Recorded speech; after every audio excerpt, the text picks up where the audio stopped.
You're just a parasite living off of me. If you have a complaint, divorce me and get out. The beer he flung at me out of the blue, along with those words, left me stunned. Has he forgotten all that I had done till now?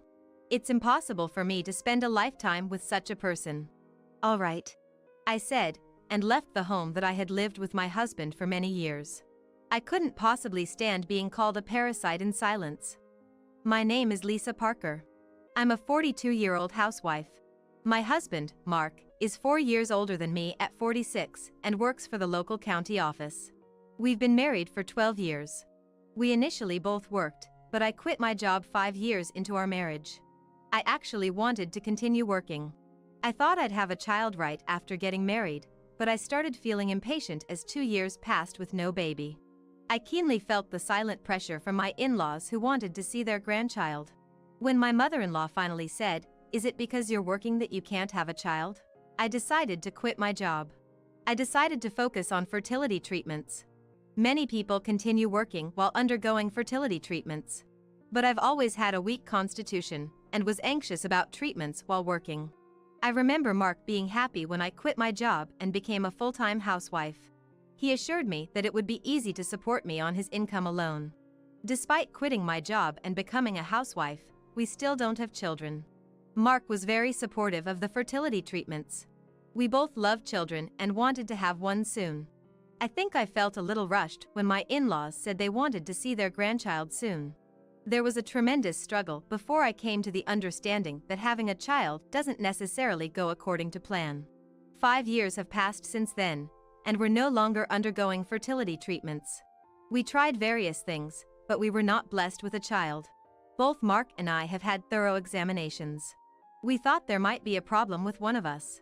I've heard that many husbands are reluctant to get tested. That was not the case with Mark. I remember feeling relieved when he willingly took the tests. The results showed that we were both healthy and normal, so it seems to be a matter of luck.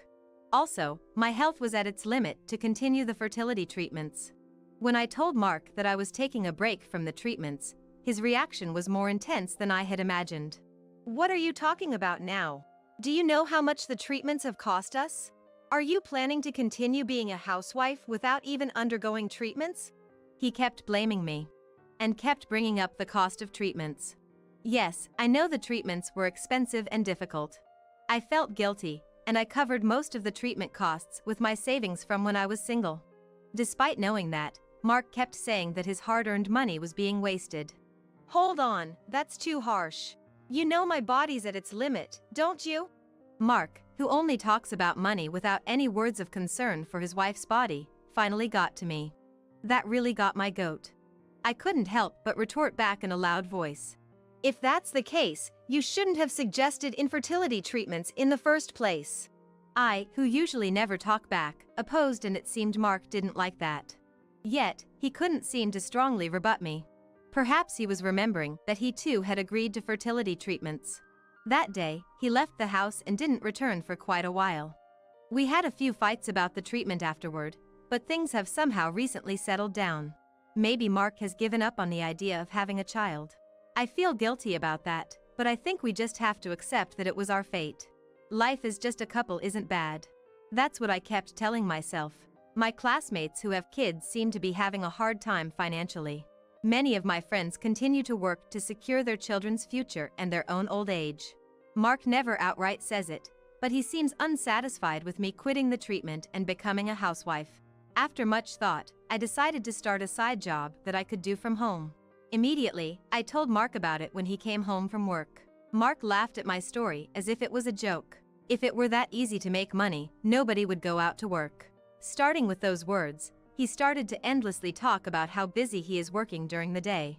Most of it was complaints about dealing with the public. Mark, whose main job is dealing with the public at the counter, seems to be under a lot of stress. A job you can do from home? Well, at least make enough for my allowance. Not that I'm expecting much. Mark ended the conversation like that. I think Mark probably didn't understand even half of what I said. If he had understood, he wouldn't have reacted like that. I tried to explain again, but Mark was no longer listening. Don't try to enjoy working from home, just go get a part-time job somewhere. As I tried to start speaking, Mark turned a displeased face toward me. Mark somehow has the perception that he's the only one working. This won't do for a conversation. I decided in my heart not to talk about my side job until I can proudly tell Mark about the money I've earned. And so, I started a side job from home. Mark remains unchanged, not promoted, and always in the same department. It's rare for a public servant to be in the same department for over 3 years. It seems that he is thought to be unhelpful in other departments. Mark, who has been left behind while his peers are steadily being promoted, seems more stressed than ever, which I can tell. Firstly, the amount of alcohol he consumes at home has increased. Of course, the number of times he comes home drunk after drinking outside has also increased. Moreover, he always comes home completely drunk. And the next day, he would take the day off due to a hangover. This would surely affect his attendance record. On top of that, he didn't like me constantly on the computer even on my days off and had started going to the slot machines, something he had never done before. Sometimes he wins, but most of the time he loses. I once told Mark that it's a waste of money and suggested he find another hobby.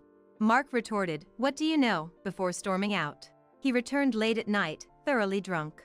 When I was called out to the front door in response to a loud call, the taxi driver was supporting Mark, who seemed unable to stand on his own due to his drunkenness.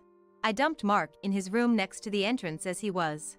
The taxi driver said apologetically, "I haven't received the fare yet." I planned to pay it from Mark's wallet, so I found his wallet and checked it. It was completely empty. He probably blew it all at the casino. In a hurry, I paid the taxi fare from my own wallet that I had left in the kitchen. I wonder what he would have done if I hadn't been home when he took a taxi home drunk and penniless. The next morning, Mark woke up with his usual hangover. He claimed to have no memory of the previous night. "You've been drinking too much lately. It's not good for your health, be careful." As I handed him a hangover remedy and water, Mark made a somewhat malicious expression. I braced myself for some sarcastic comment, but he said nothing. But I am certain that he harbors some dissatisfaction with my words deep down. Proof of that is that he has stopped making eye contact with me entirely. Despite it being a much-awaited weekend, Mark shuts himself in his bedroom due to his hangover. After finishing house chores, I sat down in front of my computer to do my work. Public servants have a 2-day weekend. I decided to be lenient and let him enjoy his heavy drinking on a Saturday. With these thoughts in mind, I start my work. At first, I was worried about Mark, but as I focused on my work, I completely forgot about him. Time flies when you're focused. Before I knew it, it was Sunday evening. Mark's hangover was severe, and he was unable to eat lunch. As night approaches, he seems to be somewhat back to his usual condition. I was focused on my work until Mark, who spent his day off lounging in bed, called out, "Dinner." "Huh? Is it that time already? I didn't notice because I was so focused." Startled by Mark's voice, I checked the clock on the wall. It was almost 7 p.m. "Hurry up, I'm hungry." Mark, leaning on the entrance door with his arms crossed, looked disgruntled. Indeed, I had completely forgotten about dinner, that was my mistake. Feeling sorry, I left my computer. I hadn't done any shopping, so I had to make dinner with what was left in the refrigerator. I prepared dinner in a hurry. While I was busily preparing dinner in the kitchen, Mark was sprawled out on the living room sofa, doing nothing. From time to time, he called out, "Isn't it ready yet?" "It'll be ready soon, sorry. Please wait a bit." "You're slow, hurry up. You're a stay-at-home wife, and you can't even do this right." As Mark continued to complain while lying around, I gradually became irritated. If he was so hungry, he could at least help a little. I felt my remorse gradually changing into resentment towards Mark. My movements as I prepared dinner became rougher. He must have heard the sounds in the living room. I heard a sharp tisk from the living room. Because of all this, the atmosphere at dinner was terrible. Watching Mark eat his meal in silence with a sullen face, I felt fed up. It must have shown on my face. Suddenly, Mark splashed the beer he was drinking at me. Caught off guard by the cold beer in my face, I was momentarily stunned. The beer was chilled and I certainly hadn't expected such an action from Mark. Beer was dripping from my chin. "If you have a problem living off my hard work, you parasite, then get a divorce and get out." His face, flushed red, probably from the alcohol, was shouting at me, still stunned. He kept grumbling even after his outburst. "A parasite? You think of me as a parasite?" I asked Mark, looking straight at him. It upset me more to be called a parasite than having beer thrown at me. I need him to correct those words and apologize no matter what. At my thoughts, Mark snorted in derision. Don't feel like you're working just because you do a little side job for pocket money. You're not working. You're spending all of my earnings and savings on infertility treatments, and even after all that, we don't have a child. You stopped the treatment because you were feeling unwell and remain a housewife. Mark began his usual rant about how much stress he's under from work. Indeed, being a public service clerk likely involved a lot of complaints. I empathize with that, but it was Mark who chose this job. He should simply do his job without constantly complaining about it. If we were both working, my hardships would have been less. I might have quit this job I hate. I'm working and enduring for your sake. Mark was blaming me for all the stress from his work. I was truly taken aback. I don't remember him being like this. Maybe his personality changed as he watched his peers climb up the career ladder. Seeing me listening silently, Mark smirked unpleasantly. He seemed to mistake my silence for my inability to argue back. Truthfully, I was just too astounded to speak. If you have complaints, then let's divorce. Mark repeated the word divorce again. Does he think that mentioning divorce will make me reflect on my actions and apologize? Understood. I replied calmly. I had nothing else to say to Mark. If he wants to make a fuss about divorce, then let's divorce. Determined, I wiped the beer off with a towel that was nearby. It was sticky and uncomfortable. I'll leave. I got up and opened the drawer where I keep my important belongings. In there was a divorce paper that we had written together as a precaution to stay close to each other when we first got married. I never thought we would have to use it. The divorce paper already has both of our signatures. We just need to fill in the date and submit it. Mark, remember this? The divorce paper we wrote when we first got married. It's a pity that we have to use it. I opened the divorce paper in front of Mark to show him. Mark seemed to have completely forgotten the existence of the divorce papers, his eyes wavering a bit in shock. My affection for him cooled immediately, making me think he wasn't really serious about the word divorce. I was so mad at myself for not seeing that he was such a small-minded man. I neatly folded the divorce papers and tucked them into my pocket. Hurry up and get a lawyer to process this. I'll feel refreshed once I get rid of this parasite. Get it over with quickly.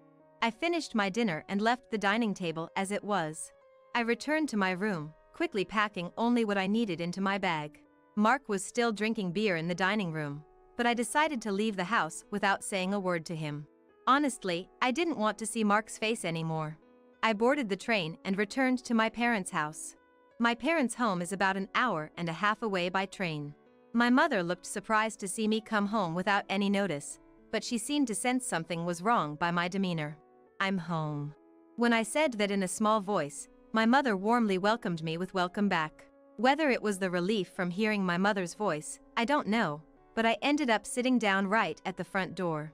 My father, wondering what was going on, also showed his face at the entrance. Seeing me sitting down at the entrance, he seemed to sense something was wrong as well. And so, I returned to the comfort of my parents' home. Once I had calmed down a bit, I told my parents what had happened tonight. My parents, who knew that I, who had been frail since I was a child, had been working hard on infertility treatments, were beyond angry and flabbergasted at Mark's lack of consideration. When I finally told them that I was called a parasite, my father slammed his teacup down on the table. The noise was so loud that both my mother and I were startled. Looking at me, my father said quietly, "Fight this through to the end." The next morning, I contacted a lawyer. I went straight to the lawyer's office. My marriage to Mark will be over soon. After visiting the lawyer's office, on the way home, I passed by the town hall where my husband works. There was Mark. As I thought about our life as a married couple, there weren't many good memories. Thinking it couldn't be, I thought back to our newlywed life with Mark, but indeed, there were no wonderful memories. I was convinced in my mind that we divorced because we were meant to divorce. While Mark was at work, I returned to the house where we had been living together and quickly moved out my belongings. It would be impossible for me to do it alone, so I asked my father and brother to lend me a car. Thinking that some heavy lifting would be necessary, even my cousins who lived nearby came to help. At this time, all the men in my family unanimously said, "We thought you would divorce." Even my brother had said he didn't like Mark from the time of the wedding. "Why didn't you oppose my marriage then?" I couldn't help but blurt it out. My father and brothers laughed out loud at my words. Apparently, they had opposed it, and I had just forgotten. Just like the saying love is blind, I was infatuated with Mark before our marriage. Opposing opinions probably didn't reach me. I felt a little embarrassed, realizing that memory is something that can be overwritten to suit one's convenience. After removing the necessary items, I wrote a letter to Mark. I left a note stating that my lawyer is processing the divorce, and that I had already moved out my belongings, so he could do as he pleased with the rest. I tried to think of something nice to add, but nothing came to mind. Finishing the letter brought me an incredible sense of relief, to the point where I was surprised at myself. The moment I locked the front door and threw the keys into the mailbox, I felt like dancing. I realized that my marriage to Mark had been a continual exercise in patience.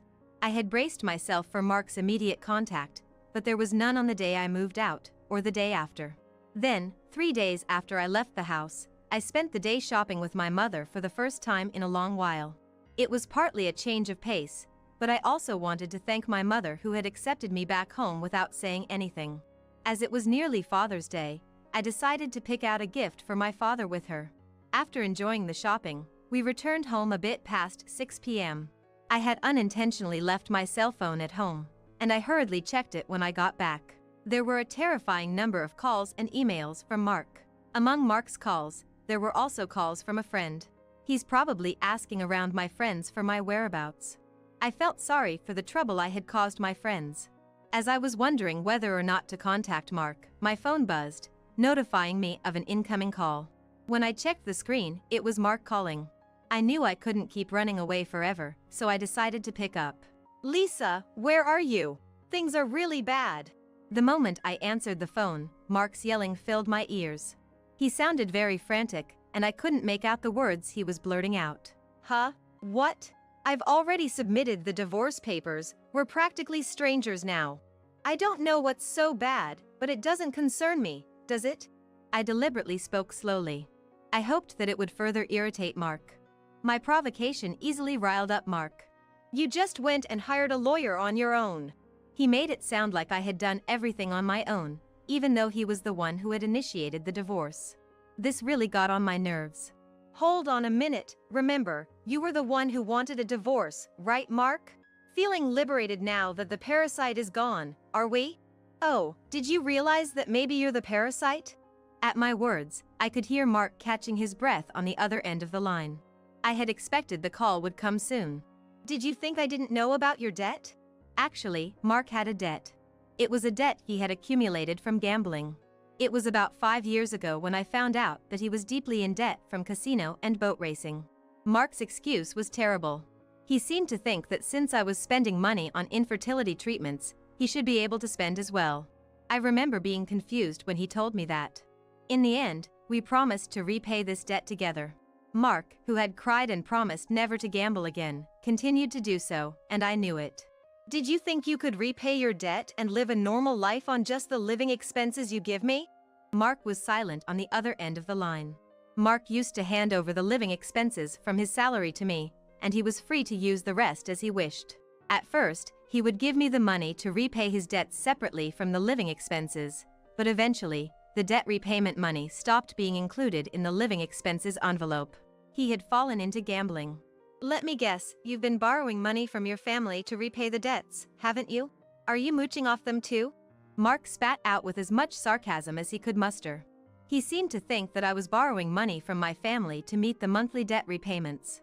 He even seemed to know that the money he was giving me wasn't enough to repay the debt.